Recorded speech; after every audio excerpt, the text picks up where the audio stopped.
Hello সবাইকে, welcome to my another blog. আজকে এখন দুপুর হয়ে গেছে, আমার রান্না বান্না শেষ। তার মেয়েকে কোচিংয়ে দিয়ে এসেছি, তারপরে চলে এসেছি বাসায়। ও ওখানেই আছে, কোচিং করতেছে, ওর 2টায় শেষ হবে। আর তারপরে এসে রান্না বান্না করলাম, শেষ করলাম। তারপরে ঘর গুছালাম, কাপড় চোপড় কিছু ধোয়ার ছিল ওগুলো ধুয়ে দিলাম। আর গোসল করা শেষ, এখন একটু ফ্রি হয়েছি। তো গোসল করা শেষ আমার, কিন্তু আর একজনের এখনও গোসল করা শেষ হয়নি। এই যে গোসল করতেছে। তুমি উঠবা না? এখন প্রায় 2টা বেজে গেছে, মেয়ের কোচিং শেষ হবে। আমি আনতে যাব না, ওর বাবাই নিয়ে আসবে, কারণ তার স্কুল শেষ হয়, তারপরে আস্তে আস্তে ওকে নিয়ে আসতে পারে। ওর কোচিংয়ের সামনে দিয়ে আসে, তো তাই আসার সময় ওকে নিয়ে আসে। আর যেদিন যেদিন না আনতে পারে সেদিন আমাকে জানিয়ে দেয়, আমি ওকে নিয়ে আসি। তো আমি ওদের জন্য অপেক্ষা করতেছি যে আসলে পরে ও সবাই একসাথে আমরা খাবো দুপুরে। আর একজন তো এখনো পর্যন্ত গোসল থেকে উঠেই না। আর ওই যে এখান দিয়ে আসবে, আমি এরকমই করি, আসার টাইম হয়ে গেলে আমি এরকম অপেক্ষা করি যে কখন আসবে কখন আসবে। এই যে রাস্তা দিয়ে আসবে। কে কোথা দিয়ে দেখতেছেন ব্লগটা একটু কমেন্ট করে জানাবেন, আর একটু লাইক দিবেন, কারণ নতুন চ্যানেল, একটু লাইক দিলে কমেন্ট করলে আসলে উৎসাহ পাই।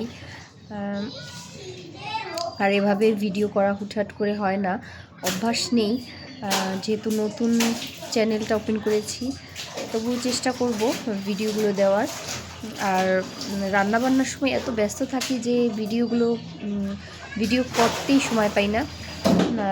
দেখা যায় কাজটা হয়ে গেল, তখন মনে পড়ে যে আমি মোবাইলটা সেট করিনি, ভিডিও করিনি, তো তখন তো অনেকটা দেরি হয়ে যায়। বাবা, কোচিং কেমন হয়েছে? ভালো হয়েছে? কি দিয়ে খাবা আজকে? কাতলা মাছ? হ্যাঁ, ঝোল পছন্দ করো না? ঝোল পছন্দ করো না? আচ্ছা খাও। হাত ধুইছো? ধুয়েছো? আচ্ছা খাও, খাও।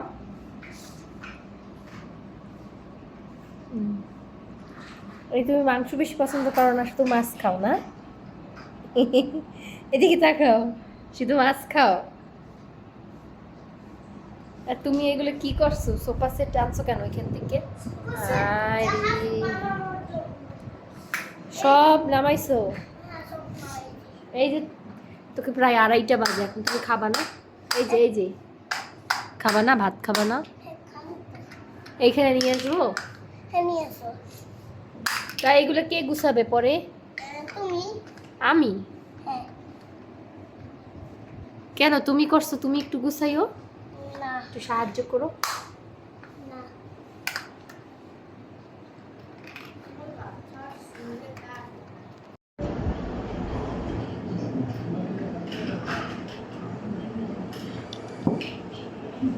সবার খাওয়া শেষ, এখন আমি খাবো। এখানে পাট শাক ভাজি করেছি, আর এটা হচ্ছে কুমড়া ভাজি, আর মাছের ঝোল করেছি। দেখতে সামান্য, কিন্তু এতটুকু রান্না করতেই অনেক সময় লেগে গেছে।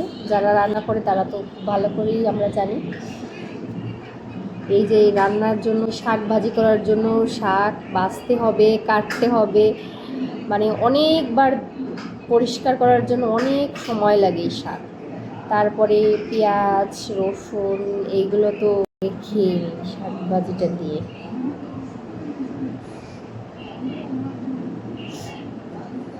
আমার আবার মুখের এক সাইডে এই যে সাদা যে হয় না, ঘায়ের মতো, ওরকম একটা হয়েছে। এখন মুখে দিলে বাবা কি ব্যথা লাগে। তবু খাই, এক পাশ দিয়ে খাই না।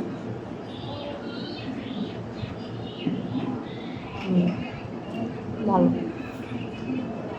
আগে পাট শাক রান্না করলে অনেক ছোটো ছোটো, মানে কুচি কুচি করতাম, এখন আস্তা। একটা আপুর ভিডিওতে দেখলাম, মানে না কুচিয়ে তারপর একদম আস্তা এটাকে এই করেন, ভাজে, তাও একদম অল্প হয়ে যায়, মানে অনেক ভাজি করার করলেও অনেক মানে অল্প হয়ে যায় আস্তে আস্তে। এই সাইডে ব্যথা, এই সাইড দিয়ে খাই, এই জন্য মানে এক সাইড দিয়ে খাই।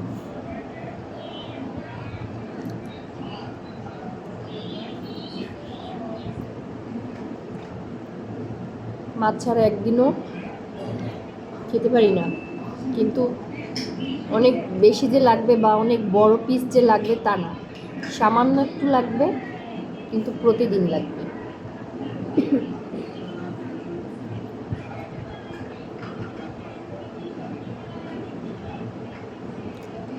শাক একটু বেশি করে তেল, রসুন, পেঁয়াজ দিয়ে ভাজলে, হলুদ ছাড়া, এইভাবে খেয়ে দেখবেন অনেক মজা লাগে। হলুদ ছাড়াই ইদানিং করি সব। মাঝখানে 15 দিন আগে আমার জ্বর হয়েছিল, প্রায় 10 দিনের মতো তো ছিল, 10-11 দিনের মতো। তখন এক সপ্তাহ পর্যন্ত আমি শুধু ভাতের, সাদা ভাতের পানি, হাত চটকে পানিটাই খেতাম, আর কিছু খাইতাম না। তারপর থেকে মানে হলুদ দিয়ে যে গাঢ় করে লাল লাল করে যে তরকারি, এগুলো মানে ভালো লাগে না দেখতে, কেমন যেন একটা হয়েছে, রুচিটাই নাই ওটা। এখন ওই যে কোনো ভাজিতে আমি হলুদ দিই না, হলুদ না দিয়ে খাই, ভালোই লাগে।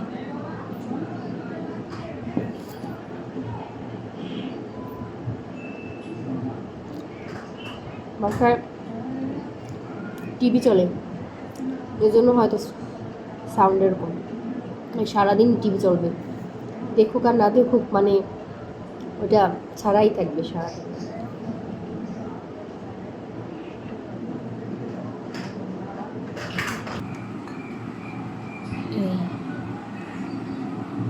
এটা নাকি 11 কেজির একটা কাতল, কিন্তু এত বড় পিস আমি ছোট ছোট করে আবার পিস করেছি,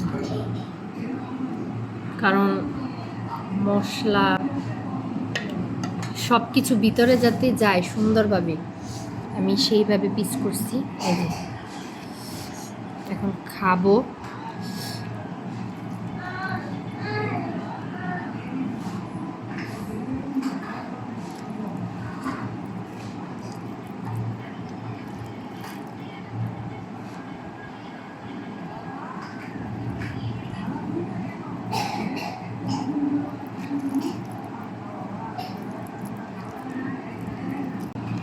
ভালো আছে, অনেক বড় মাছ, কিন্তু স্বাদ আছে। আমি টমেটো দিয়ে তারপরে মানে নিজে গরম মশলা নিজে তৈরি করে তারপরেই করছি, মানে নামানোর আগে দিচ্ছি, আর জিরা ভাজার পরে বাটছি, তারপর সেইটা দিছি যাতে মানে গন্ধ না আসে, যদি গন্ধ থাকে মানে যাতে গন্ধ না আসে, বড় মাছ তো অনেক, যাতে খারাপ না লাগে খেতে, সেজন্য। পরে সন্ধ্যার দিকে আমি একটু বাইরে গিয়েছিলাম, কিছু কেনাকাটা করার ছিল, তো ছেলেকে ওর বাবার কাছে রেখে তারপরে মেয়েকে নিয়ে গিয়েছিলাম। তো এই যে আমি বাসা থেকে নামতেছি, আর আমাদের বাসার এখানের সিকিউরিটি ব্যবস্থা খুবই ভালো, তো আমাদের সব ভাড়াটিয়াদের কাছেই চাবি আছে, আমরা সুন্দর মতো এটা খুলে যাই, আবার গেট লক করে যাই, কখনোই খোলা থাকে না আর কি। তো যাই হোক, এই যে আমরা বেরিয়ে পড়লাম, আমরা মা মেয়ে যাব। আমার ঘর মোছা যে মপটা সেটা নষ্ট হয়ে গেছে, ওইটা কিনবো, আরও কিছু টুকিটাকি জিনিস কিনবো। এই তো বের হচ্ছি। তো অনেক গরম ছিল, তারপরেও কিছু করার নেই, এখন একটু সুযোগ পেয়েছি। এই যে আমাদের বাসার সামনে রাস্তাটা এত খারাপ, এটাই বলতেছিলাম যে বাসাটা সব দিক দিয়ে ভালো, কিন্তু রাস্তাটা খুবই ভাঙাচোরা, মানে এখানে কেউ এটা ঠিক করে না, এটা এইভাবেই আছে। সব রাস্তা ঠিক হয়েছে, শুধু এই যে আমাদের বাসার সামনে রাস্তাটা এরকম, বৃষ্টির সময় মানে খুবই কষ্ট হয়, গ্রামের রাস্তার থেকেও খারাপ অবস্থা হয়। এই যে রাস্তাটা অনেক কাদা হয়, তারপর পানিও ওঠে, সেজন্য আসলে বাসা চেঞ্জ করার কথাও ভাবছি। তো এই তো 5-7 মিনিট একটু হাঁটতে হবে, হাঁটার পরে রিক্সা পাবো। তো ওই যে মেয়েকে বলছিলাম যে তুমি আসছো যে তোমার স্বার্থ কী, তারপর বললো যে একটা স্টিকার কিনবে, স্টিকার বুক। তো বাসায় স্টিকারের তো অভাব নেই, স্টিকার কালেকশনের ভিডিও আমি অলরেডি দিয়েছি একটা।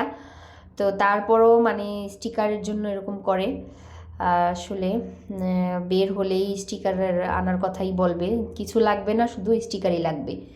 এই তো রিক্সার কাছে চলে এসেছি, এখন রিক্সা নিয়ে চলে যাব।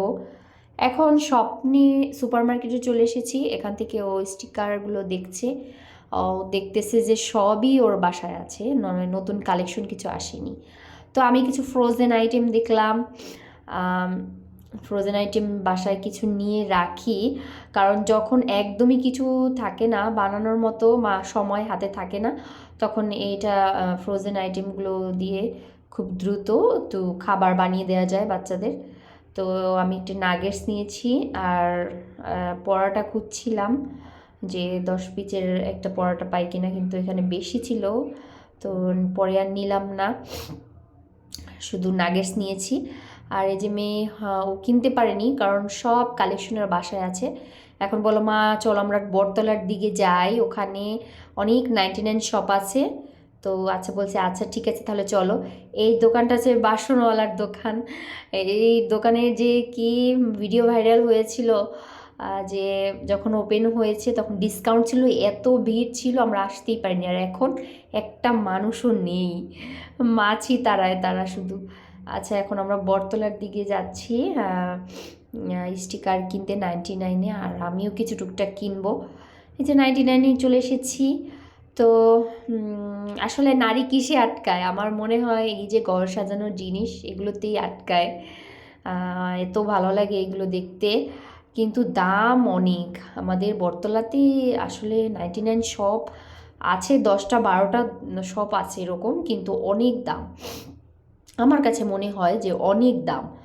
আচ্ছা তারপরে একটা বেস্ট বাইতে এসেছিলাম, এখানে যে বেস্ট বাইতে আসলে পরে এই সেকশনে আমার ছেলে কিছু না কিছু নিয়েই যাবে।